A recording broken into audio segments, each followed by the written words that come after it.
Hey there, little chums. Welcome back to Classroom Catalyst. I hope you're all having an amazing day. So, today we are here with the question and answer session for the beautiful chapter My Name from Class 2 English Mridang Book, Unit 4 Life Around Us. And the explanation video for this beautiful chapter is already uploaded on our channel.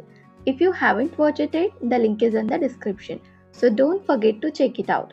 And we have made a special Class 2 English playlist just for you, where you can find all chapter explanations and worksheet videos in one place. So it's perfect for learning and revising anytime. So don't forget to check it out. Now let's begin with the question and answers. So latest lesson में यहाँ पर आपको बोला है Your teacher will take you to the school garden, ground or classroom. Sit down under a tree, close your eyes, sit quietly and listen. What do you hear? Can you recognize the sounds? Discuss with your teacher and your classmates. So यहाँ पे आपको क्या बोला है कि आपके teacher आपको school garden ground में लेकर जाएगी, आपको एक पेड़ के नीचे बैठना है, अपनी आंखें क्लोज कर लेनी है। आप इस पिक्चर में देख पा रहे हो ये बच्चा कैसे बैठा है ना पेड़ के पास, बिल्कुल ऐसे ही आपको बैठ जाना है आईज क्लोज करके। और आपको क्वेश्चन पूछा है What do you hear? आप वहाँ पे क्या सुनते हैं आपको देखना है। Can you recognize the sound? क्या आप वो साउंड पहचान पाते हैं। Discuss with your teacher and your classmate. आप अपने टीचर और अपने क्लासमेट के साथ फिर डिस्कस करेंगे। तो देखिए इस पेड़ पर काफ़ी सारे बर्ड्स हैं, है ना। पेड़ के नीचे भी एक एनिमल है, मे बी कैट है शायद, है ना, और बटरफ्लाइज भी हैं। तो आपको वहाँ पर काफ़ी सारी आवाज़ें सुनने को मिलेंगी। तो आपको देखना है कि क्या आप पहचानते हैं उन साउंड्स को, और ये आपको डिस्कस करना है अपने टीचर और क्लासमेट के साथ। चलिए अब बी क्वेश्चन में बोला है can you make the following sounds? क्या आप ये साउंड्स बना सकते हैं? Cow like a crow, crow कैसे करता है, क्रो की आवाज़ कैसी होती है, इस तरीके की। तो क्या आप ऐसी आवाज़ निकाल सकते हैं? नेक्स्ट है chirp like a sparrow, sparrow के जैसे चर्पिंग करना। Next roar like a lion, lion के जैसे रोर करना। Mew like a cat, cat के जैसे म्याऊ म्याऊ करना। और buzz like a bee, bee कैसे साउंड निकालती है, बजिंग साउंड, ठीक है। क्वैक लाइक अ डक, और डक की साउंड कैसी होती है, क्वैक क्वैक, है ना। तो इस तरीके की साउंड आप निकाल सकते हैं क्या, आप बना सकते हैं क्या, आपको देखना है। चलिए अब नेक्स्ट क्वेश्चन करते हैं लेट इज राइट। इसमें बोला है आंसर द फॉलोइंग क्वेश्चन। यहाँ पर क्वेश्चंस पूछे हैं, आपको आंसर बताने हैं। सो फर्स्ट क्वेश्चन पूछा है हु फॉरगॉट हिज नेम। तो ये जो स्टोरी हमने पढ़ी माय नेम, तो इसमें हमने क्या देखा कि एक फ्लाई होता है जो अपना नाम भूल जाता है। सो क्वेश्चन पूछा है हु फॉरगॉट हिज नेम, तो कौन अपना नाम भूल गया था, फ्लाई। सो यहाँ पे आंसर क्या लिखेंगे, the fly forgot his name. Next है व्हाट इज योर नेम, आपका नाम क्या है। सो आप यहाँ पर अपना नाम लिखेंगे, माई नेम इज, और आपका जो भी नाम है आप इज के बाद उसे लिख दोगे, ठीक हो गया। चलिए नेक्स्ट क्वेश्चन देखते हैं when the fly forgot his name Who all did the fly ask? Okay, so third question में पूछा है कि जब फ्लाई अपना नाम भूल चुका था, Who all did the fly ask? तो फिर फ्लाई किस किस से पूछता है कि उसका नाम क्या है। सो किस किस से पूछा फ्लाई ने, the fly ask an ant, a tree, a cow, the grass and a leaf. तो इतने सारे लोगों से उसने पूछा था। चलिए नेक्स्ट क्वेश्चन करते हैं complete the following sentence with suitable words from the help box. इस हेल्प बॉक्स में वर्ड्स आपको दिए गए हैं, सो सुटेबल वर्ड आपको यहाँ पर फिल करना है और सेंटेंस को मीनिंगफुल बनाना है। चलिए the ant said I don't know, you may ask the fill in the blanks, I climb. So ant किस पर क्लाइंब करती है, ट्री पर। सो फर्स्ट इसमें क्या आएगा, ट्री, और ये सेंटेंस क्या बनता है फिर, the ant said I don't know, you may ask the tree, I climb, ठीक हो गया। चलिए next the tree said I don't know, you may ask the fill in the blanks, sleeping in my shade. So tree के shade में कौन सोता है, cow. So इसमें क्या लिखेंगे, cow, और ये sentence क्या बना, the tree said I don't know, you may ask the cow sleeping in my shade.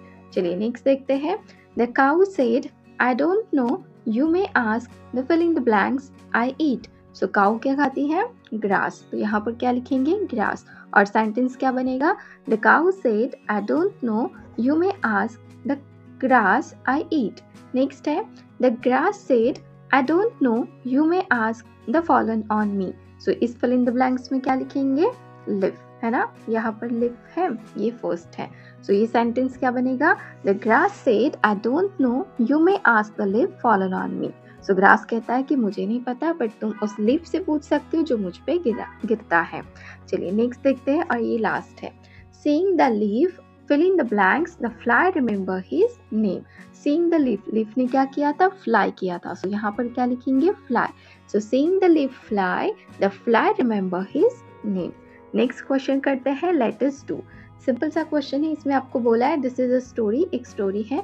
Can you see the picture of leaf, ये ऐसा पिक्चर आप देख पा रहे हो, हर जगह पर बनाया हुआ है ना। सो आपको अब यहाँ पे क्या टास्क दिया है, in the story say the words give me when you see lift to complete the story. Okay, तो जहाँ पर आपको ये लिफ दिखेगा, आपको लिफ के जस्ट बाद में क्या लिखना है, गिव मी। बस आपको गिव मी लिखना है और ये स्टोरी कंप्लीट हो जाएगी। तो चलिए, जहाँ पर लिफ होगा वहाँ पर हम गिव मी लिखेंगे। सो फर्स्ट है, a cat said to a cow, cat cow से कहती है प्लीज, यहाँ पर लिफ है तो क्या लिखेंगे, give me. Please give me some milk, तो कैट ने काऊ से क्या कहा कि प्लीज मुझे मिल्क दे दो।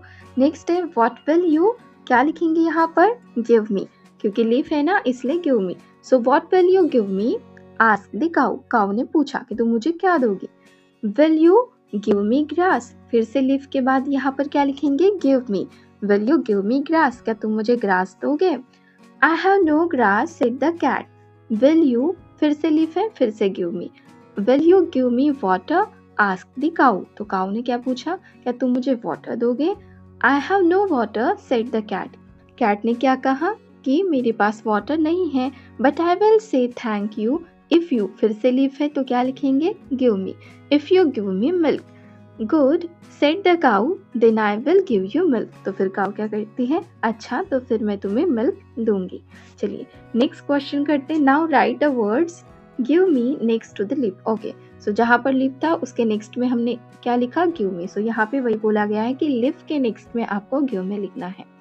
प्रोजेक्ट वर्क में आपको बोला है what is the meaning of your name, आपका जो भी नाम है, सो आपके नाम का कोई ना कोई मीनिंग होता है। Can you find out, tell it to the class, क्या आपने अपने नाम का मीनिंग फाइंड किया है या फिर आप कर सकते हैं, और अगर आपने किया है या फिर कर सकते हैं तो आपको करना है और अपनी क्लास में अपने नाम का मीनिंग बताना है। ठीक हो गया। चलिए नेक्स्ट क्वेश्चन करते हैं, लेट अस स्पीक। तो इसमें बोला है look at the pictures, read the words below each picture. So in pictures को देखना है और इनके नीचे जो नाम लिखे गए हैं, जो वर्ड्स हैं, इन्हें रीड करना है। सो ये कलर है ब्लू और क्या लिखा है, ब्लू, BLUE, ब्लू। यहाँ पर BL और ये है PL। BL ये क्या होता है, ब्ल, और PL क्या होता है, प्ल। तो ये BLUE क्या हुआ, blue. Next BLACK, black, BLANKET, blanket. अब देखते हैं प्लस से, PLUM, plum, PLATE, plate, PLANT, plant. ठीक हो गया। चलिए अब आगे यहाँ पे आपको बोला है write sentence using the words given above, one has been done for you. So ऊपर जो भी वर्ड्स है ना, इनका यूज करके हमें यहाँ पे क्या करने हैं, सेंटेंस बनाने। जैसे फर्स्ट सेंटेंस बना के दिया है Rohit has a blue blanket. देखिए यहाँ पर ब्लू भी था और ये ब्लैंकेट, तो दोनों का यूज करके सेंटेंस क्या बनाया है, Rohit has a blue blanket. तो चलिए हम भी ऐसे ही कुछ दो सेंटेंस बना लेते हैं। कौन से बना सकते हैं, देखिए प्लेट है ना यहाँ पर, सो प्लेट से बनाएंगे, और बाकी सारे इससे भी बना सकते हैं, बट प्लेट से कैसा बनेगा, there is a plate on the table. ठीक हो गया। प्लांट से कैसे बना सकते हैं, she watered the plant in the garden. और भी बचे हुए हैं, प्लम बचा है, ब्लैक बचा है, इनसे भी आप ऐसे ही सेंटेंस बना सकते हैं। और ये लास्ट क्वेश्चन था इस चैप्टर का। यहाँ पे सारे क्वेश्चन आंसर कंप्लीट हो जाते हैं। So if you really enjoy this video and had fun learning with us, don't forget to hit that subscribe button. Join our Classroom Catalyst family so you never miss out our next video. And give this video a thumbs up if you really like it. Share it with your friend and share your thought in the comment below. We would love to hear from you. Thank you so much.